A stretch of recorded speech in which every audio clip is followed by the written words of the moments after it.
ছিল বার্থডের আগের দিন রাতে, আর আমি আর ওর বাবা মিলে চলে গেলাম একটা কেক কিনতে ওর জন্য।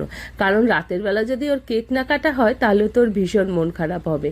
তো যাই হোক, সেই চিন্তা করেই কিন্তু আমরা একটা কেক কিনতে গেলাম, আর কেকটা রেখেই বাড়িতে চলে গেলাম মেট্রোতে। কারণ কালকে ওর বার্থডে উপলক্ষে সব বন্ধুদের স্কুলে গিফট দেওয়া হবে। তো এখানে অনেক গিফট দেখা হচ্ছিল। তো গিফট কেনার পরে ওর বাবা ওর জন্য একটা ডায়েরি নিয়ে নিল।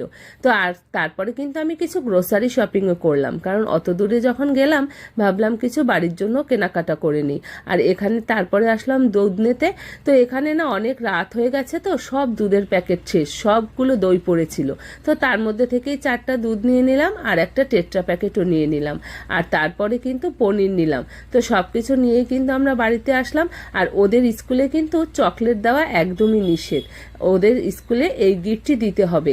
এই প্যাকেটের মধ্যে 2টো করে পেন্সিল, একটা স্কেল, একটা ইরেজার আর একটা শার্পনার আছে।